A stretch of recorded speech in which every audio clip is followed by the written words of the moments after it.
realized with watching this show that this show is not like any other show that's out there.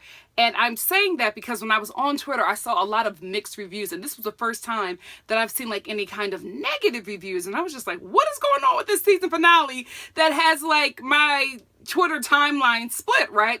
So after I checked out the season finale, I realized that we're used to, especially American viewers, are used to a sort of like either cliffhanger or kind of happy ending wrap up of a season. So what we were looking for and expecting, or what we're accustomed to looking for and expecting, we did not get with this season finale. And I actually love that because this show is not like any other show out there. Like Issa Rae is breaking new ground. Like she's, you know, going towards uncharted waters at this point with this show. So there's nothing like this show that we have ever seen. And that's what I love about the show. Like this is new. Like this is not something that we're used to. We're getting something different and we're leaving with a sort of mixed emotion. And I love that. I love that she's, you know, groundbreaking. I love that she's giving us something new. I'm so here for just the breath of fresh air that this show has been. And I'm excited to talk about it. So let's get into this review. So one of the themes that I've noticed throughout this episode was that there was like a gentrification episode. And basically what you see is that these characters are being sort of pushed out of their normalcy into like, you know, not a path that they wanted to be on, but a path that they're forced to take because their stability, their grounding, their community, their home was uprooted. So with the background of gentrification, that's what I love about the show. Like it means everything that you see means so much more than what you're actually seeing. So the gentrification background spoke to a lot of things that was going on, like you know, as like with gentrification, because let me tell you something, that principality of gentrification, this show is so real because it is raging throughout LA and it is tearing Philadelphia apart. Like every time I come back to my city, I see another thing that I have grown up with or another mom and pop shop that has been there for generations just absolutely gone. And it's heartbreaking, you know what I mean? Because I'm getting off topic here, but I don't care because Philadelphia is full of, you know, different cultures who have been here for generations, and just to see them being pushed out is just very sad because what is being put in there is nothing that has any culture. Like we don't need another coffee shop, you know? So it's just, it's heartbreaking, but you know, it's the way of the world right now. We're a capitalist nation. So there you have it. But I said all that to say is that the gentrification, as it was being a background for what was happening in the neighborhood, it was also a journey with what was happening in every character's life. Because in this episode, you see like Issa being moved out of her, well, forced to eventually leave out of her apartment and pushed into a situation that she is not necessarily prepared for or want to do, but she has to do because her where she's at in her life right now is not waiting for her to catch up to it or get into the place where she can maintain. And it's the same thing that we see with happening with Lawrence and with Molly. So I noticed that, like I watched and I rewatched it and I was just like, oh, okay, so this theme is here for a reason. This show is so smart, guys. You gotta like go back. You have to like, before I do these reviews, I watch it, I you know, I take notes and then I go back and then I do it again so I can come back and give you a thorough review because this show is so multi-layered and I love it because it's coming from my people. Also notice throughout this episode that these characters in the show, and I don't know if it's speaking for a certain demographic in a certain city, because, you know, this don't happen in Philly. I don't have a lot of friends that fall into relationships in Philly. I have a lot of friends that fall into like long-term relationships, or family members as well that fall into like these long-term relationships. Like I have I'm about to tell my business. I had an aunt that had been dating a dude and she was like in her 20s and they were still dating in her 70s, and I was like, well, what the hell? So that's the normal like Philly thing. Like you just have people who have been dating for decades. But I guess here with in the sense of this show, and maybe it's a LA thing too, I don't know, I need to meet more black LA people. I want to do that, but they live so far. Anyway, I've noticed that the characters in this show fall into relationships, specifically Lawrence. He falls into a relationship every time. Now he's in like this weird kind of relationship with Aparna. Like Lawrence needs a whole season, and I don't think that he is built for that. You know what I mean? I think, although I've been saying that a bad guy. I do think that there is a part, I think he's double-sided. I think there's another part of him that is really a good guy who does not know how to handle his pain. So he reacts in a way that is destructive. So I have to take back a couple of things that I said, like, especially that part, because I was watching this and I was just like, he's not really a bad guy. It's just his reaction and how he deals with things is how a bad guy would deal with it. But he really is a good guy who just doesn't know how to be good when he's in a dark place. Because here we have Lawrence in Aparna, and I'm just like, how is she over your house? You're cooking for her, you're doing all of these things together, and you work with her. I totally do not think that this is going to be a healthy relationship. I do not believe in work relationships. Some of them work, but only if you are not working in the same department. They work in the same department, they work together. Now she's in his home, and now he's making his specialty dinners for her, and I'm just like, Lawrence, you have to heal. Him and Issa, like, Issa heals through sex, Lawrence heals through relationships. Like, he's in another relationship, and again, the intentions there are not fully explained because he's not fully invested in Aparna, because his mind is still on Issa. And I'm like, dude, you need time by yourself. Every character on this show, Lawrence, Issa, and Molly, all need to have a seat and just sit down with themselves, because they keep on trying to find happiness or healing in people when they really have so much stuff that they have going on, and they can never fully get healed or fix the issue to be the better person that they all want to be. That's what I love about them. They're all striving for something. That's why I was like, how old are they supposed to be? Because this is something that I feel like everybody in their 30s is going to, especially people in their 30s who want careers first before marriage and children. I feel like when you're in a different aspect of your life, when marriage and children is your focus, your goal. I have friends who are like that. That's nothing wrong with that.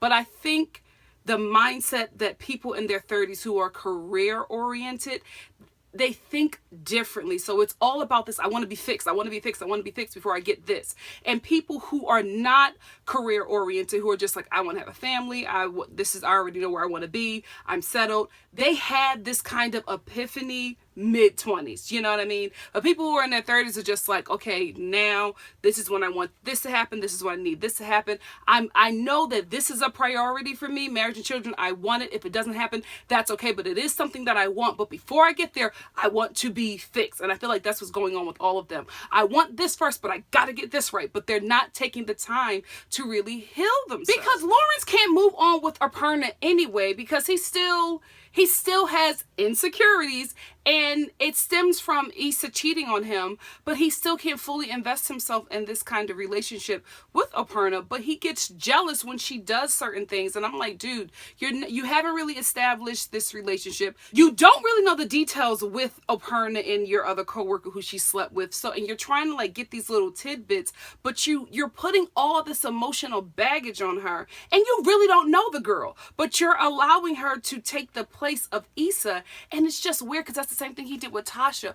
All of these sexual and emotional things he did with her when he really had his mind on somebody else. So this woman gets all involved and thinks that this attention that he's giving her is because he really feels this way. And it's just like, no, dude, probably half the time he's sleeping with you, he's thinking about Issa. Yes, girl, stay on his mind. Oh, Molly, you ain't slick. So Molly is at the psychiatrist, and she's telling her everything, and everything's good, and she's working on these things. And she's mentioning, I forget his name, but it's played by Little Rel, that character who's from the Chicago office. She's mentioning him because she has no feelings toward him. He's safe. It's okay. It's cool, right? But what she's holding back is Dro, because that is something that really just wraps her all up and messes up her mind. But she won't release that to the psychiatrist. So while she's having a meeting with her psychiatrist, she's only giving her the surface stuff, the stuff that really doesn't affect her, so she can move on and work those things. But that deep down dirty stuff, she won't get to. She will not allow her to deal with the Dro issue, because even when Dro comes up, when he texts her on her phone, she doesn't mention him to the psychiatrist. And I'm like, like, oh, Molly. I feel like she does not mention him because she knows she's wrong. She knows she's wrong. She knows that she could never fully have this man. And she knows that whatever she creates with him when they're having sex in her home is just a fantasy. And I think a lot of us do that anyway, especially in a relationship with somebody or some kind of weird pseudo relationship with a person who you know that it's not going anywhere. But for that moment when you are together, you rather take that moment that you have with them than deal with the reality that there won't be a future, there can't be a future, because this person's either not good for you or you're not good for that person. So I get what's happening with Molly, but you know, you fall in love with these characters after you've been invested so long. I feel so bad for her. I'm like, when he texted her and she did not mention him to the psychiatrist, I was like, Molly, no, because she don't want to get free of that. She wants to stay there. There are some people who, you know, not some people, I think all of us are in situations sometimes and we stay there because it feels good or we're just not ready to get out of it yet. But like, oh, I'll get out of it after the summer because right now this is a summer fling, this feels good. Then the fall comes and y'all still doing summer things in the fall. You know what I mean? Molly! Molly. So then Molly ends up sleeping with her co-worker from the Chicago office, Little Rel. She ends up sleeping with him, and I don't know. This was weird to me because like she had sex with him for two reasons. One, to remove Drew out of her mind because I feel like he's on her mind all the time, and I think she felt like if I have sex with this guy who is really good to me, then that'll be like the extra piece that I needed because he's a good guy, but I'm not physically attracted to him. So let me have sex with him and let that physical attraction match up with the fact that he's a good person and he's good for me. So let me do this with him and hopefully that'll all sync. That's not a reality. Like, people don't work that way, but she's trying to make something that just doesn't work. And I also feel like she slept with him because he's just been such a good guy. And I think women do that all the time. It's just like, let me give him some of this affection or let me do this for him or that for him physically because I want him to know that I appreciate what he's doing. But you're not really attracted to the dude and you don't want to really be with the dude. That's how you end up in these marriages with these kids and you're like miserable and you love this other person or you're attracted to this guy over here, but this guy has always been a really good guy. And I think we also have to change that behavior because I feel like that's how we raise our daughters. You know what I mean? Even if you're attracted to like the dude who's essentially the bad guy, we don't address that attraction. We address the fact that for women or for young girls, that you just shouldn't be attracted to him because he's a bad guy. You need to at least make this work because this guy's a good guy. But I'm not attracted to him. And maybe there's something about the bad guy's eyes or, you know, abs, something that I'm attracted to. We need to work on that, or his voice, the way he talks, his beard, something. We need to deal with those attractions, but we're just like, oh no, he's a bad guy. This guy is good to you. No matter if you're attracted to the dude or not. We're always forced to, I guess, settle for the guy who is good, but it's not what we really want. And we end up spending a large majority of our lives miserable. That's that 1950s, you know, our parents' generation crap that they was doing back in the day. Well, I know you love Sylvester, but Calvin is good to you. Marry Calvin. I'm not attracted to Calvin. I'm not marrying him. Sylvester is bad for me. Maybe I'll just be done with the both of them and find something that works for me. See, that's my generation. That's why they don't like us.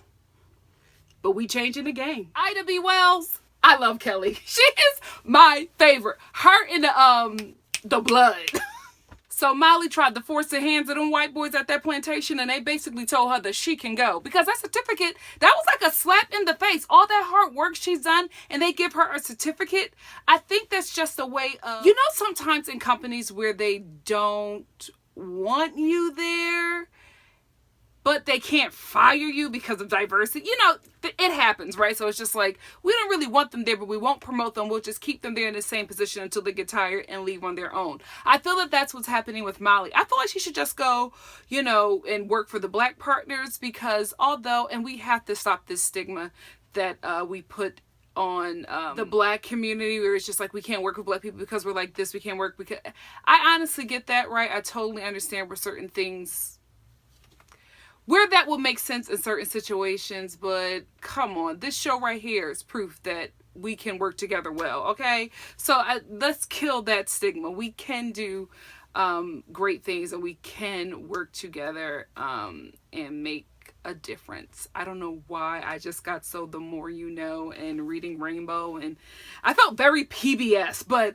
I just feel like I understand that, because that is a stereotype that we deal with in the Black community, that we can't work together, that, you know, you don't work for Black people. That's why I don't shop at Black stores and all that stuff. I understand. I know where that comes from.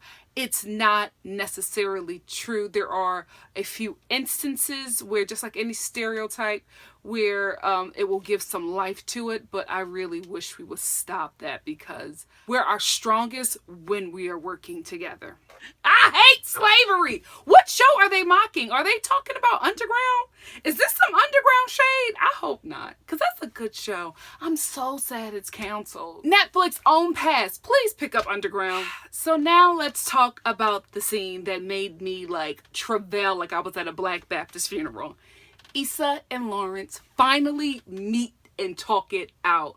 Listen, this scene, I don't care what anybody says, it was something that I have been waiting for a very long time. It served up everything that I needed. It delivered it well, and it delivered it on time. And I was satisfied, because again, this show is groundbreaking. It's very honest and real. So I like how they don't give you fairy tale endings to make you feel good. That is a problem with American TV. If you watch, I watch a lot of British productions. One thing that I've noticed, and one of my friends who's from London, she told me that they don't do happy endings in their dramas or sitcoms or whatever, in their TV shows or in their films. With London entertainment, they are really based in reality. So although we may want this couple to get together in the end in the London production, if it doesn't make sense, if it's just not realistic, it won't happen. They are very realistic. In America, we are not.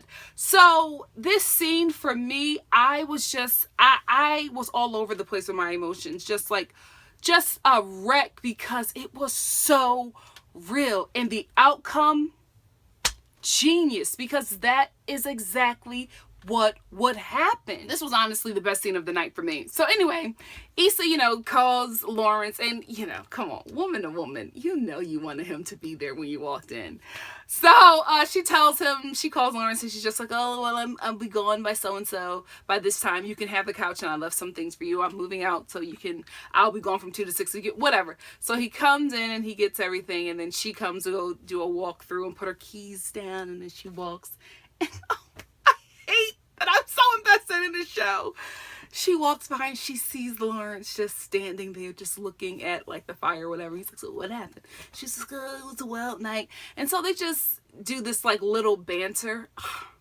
This surface banter though, you know what I mean? Because they have so much more to talk about. And then they just start opening up to each other. Lawrence like basically shares his heart and apologizes, and she's like, no, apologize, I was wrong. So they just have this back and forth, and then she apologizes. Okay, I'm about to cry right now.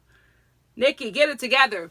And then she says to him, she says like, I still really do love you. I was a wreck, because I was like, yes, we all know this. What are y'all doing? Stop being so prideful and just work it out. But that doesn't happen, because that's not what really, that's really what happened. So, anyway, she walks him out to the door, whatever they have, after they have their closure. She walks him out to the door. You know what? And before I move on, the fact that Lawrence mentioned that he was like in a depression when that happened, and this scene was so emotional, and the fact that Issa was just like, I didn't know how to help you in that. So I was just all over the place. It was just such an honest conversation. But I love that was mentioned, because to be honest with you, this is what Black women go through all the time with Black men. And I don't think any other woman can, especially in this nation, can understand what it's like being a partner to a Black man when you're a Black woman, because they deal with so much, and it's so, when you're with someone who has the world on their shoulders, it's like you have this person who has the world on their shoulders, and then you're trying to hold them up. So you're like crumbling under that, because it's just so much to deal with. Like our men deal with so much. And then after they've dealt with the world trying to basically tear them down, we got to come home and uplift them. And then we got to go out and deal with our own situation. Ain't nobody uplifting us. So it's just a position that it's constantly broken down and never lifted up. That's why Black woman relationships are so important, because we get what each other are going through and we support each other. It's like a support that like you can't understand it if you're not a sister. It's so uplifting. It embraces you. It just pulls you in, and it just energizes you. There's this, I forget, I think I was watching Comedy Central, or maybe it was a Cartoon Network, but there's this song. I'm going to try to link it if I can find it. It's this white comedian made a music video called Black Woman Hugging, and it was just basically, not like they weren't making fun, but it was something that if you're not a Black woman, you wouldn't understand, or a Black person period, you wouldn't understand. But like, I never knew that non-Black people didn't embrace each other like that until I watched this video. I'm just like, oh, you know what, we do embrace each other kind of differently. And it's called Black Woman Hugging. It's just this white guy just feeling really down, and then he sees Black women hugging each other, and he just feels so uplifted and enlightened by all of this love happening right in front of them. And so that made me think of that, because when that made me think of that because when we hug each other, it's not just, hey girl, I missed you, it's good to see you. It's like we're exchanging energy and like giving each other, we're exchanging strength to each other, because nobody is holding us up, but yet we're holding everybody up. Listen, that scene had me in so many emotional spaces. I just could not get myself together. And that's what I love about the show. It was just so real. Let me get the part that for a lot of people thought was real. I didn't think it was real for 1 second. So as Issa is walking Lawrence out and he leaves, he turns around, he proposes to her, and then you see like this montage of them getting married, having sex, okay? I just love brown skin on brown skin. Although it was like a sex scene, I just always thought it was just really, really beautiful. I don't know. I just thought it was beautiful, whatever. Anyway, so you see like this whole montage of things, and then you cut back to Issa sitting on the countertop, just being like really sad and defeated. And when that scene happened, when he proposed, my mom was like, oh my gosh. And that is the American expected ending. Like, that would have been perfectly fine, because that is what our shows normally feed us. But the fact that they cut back to the reality of her sitting there, loved it, because that's what she wanted.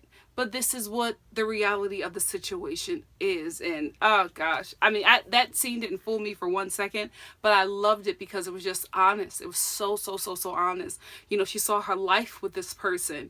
And a lot of times when you're with somebody that you love, or just when you're in a relationship and it's just good, or when it's about to start and you are in that early dating phase, you never even fathom the bad. And if you do fathom the bad, the reality of it is worse than you could have ever imagined. So, all of these, that whole montage of them getting married and just them being a family, all that stuff that she was seeing is what you fathom. What you fathom when you get in a new relationship. It's just like, we're going to do this, and this is where we're going to go. And you never fathom that he's going to go through a depression, and that you are not going to be able to figure out how to handle that. And then you're going to feel cheated in your relationship, and then you're going to essentially cheat with someone who makes you feel the way he used to before he fell into this depression.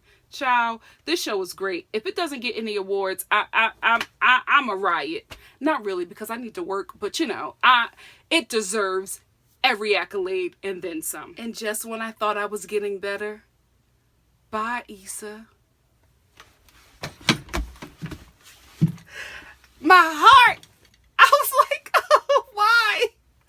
Don't say bye, girl. Don't let him leave. Like, I was just, that bye, Issa. Oh, those people are good actors. Listen, I was having a moment. I was like, oh.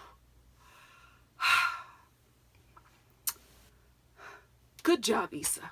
Good job. After that, we have this scene with Issa and Molly, and it's just a good girl's time. You know what I mean? She just went through something really heart-wrenching, and she's hanging out with her best girlfriend, and they're just doing silly stuff, encouraging each other, you know, having like this dinner, and they're dressing up. Ugh, gosh, black woman relationships, I'm telling y'all, they are so important. Women relationships, period. Like, you know what I mean? My grandmother always told me, no matter any relationship you're in, if you're dating or if you have a boyfriend that is serious or you're getting married, never forget your sisters, and not just your biological sisters, your sisters, because women, we are going to need each other throughout this journey. This life is hard, and this the way they set this nation up, they ain't set it up for us to win, so we're going to need each other to encourage each other through this.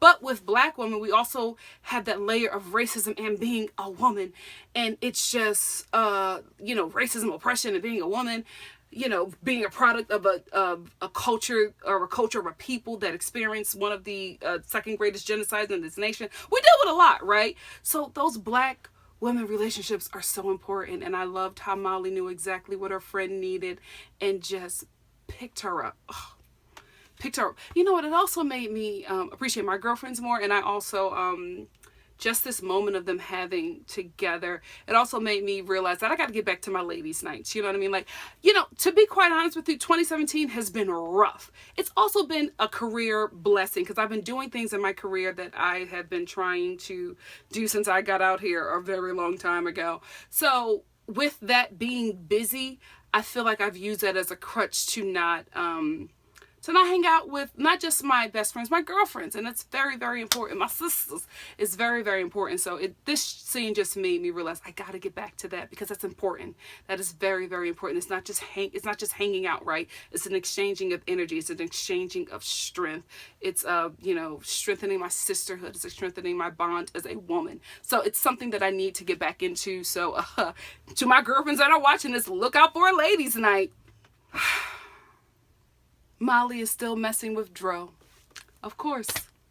Of course. So, okay, this last scene, I don't know if I got it clearly, but I know Issa is staying with her brother, but then the final scene, she goes over to Daniel's and she's just like, I'm sleeping on a couch. So I don't know what's going on here. I don't know if she's staying with him, but she didn't bring anything, so I don't know what's going on, but I know she's still messing with Daniel, and I feel like this is an unhealthy place for her to be. That's why I said in the beginning of this review, all of the characters are just in unhealthy places, and they heal themselves in like these weird relationships, and it's just not healthy for them because they end up you know, infecting the person that they were healing themselves through because they are not well, you know what I mean? So I don't know if she's just still messing with Daniel because her head is all messed up, or I don't know what's going on, but I would love for her, Lawrence, and Molly to just sit their behinds down and heal, right? Like, it's just because I like Daniel. I really do. And I kind of like Daniel for Issa, but after this scene with Lawrence, I want them to get back together. I don't know. Bye, Issa. Bye, Issa. I don't know. But what I do know is that she should not be messing around with Daniel because he really cares for her. Do you know what? I just realized Daniel is to Issa what Tasha is to Lawrence. Like, two people who are being messed with these people who had just come out of like a really bad relationship or just a bad spot in their relationship. These two people, Daniel and Tasha, really care for them, but they can't fully care for them because they're not well, they're not healed. So it's just, I feel bad for Daniel because Issa is not ready.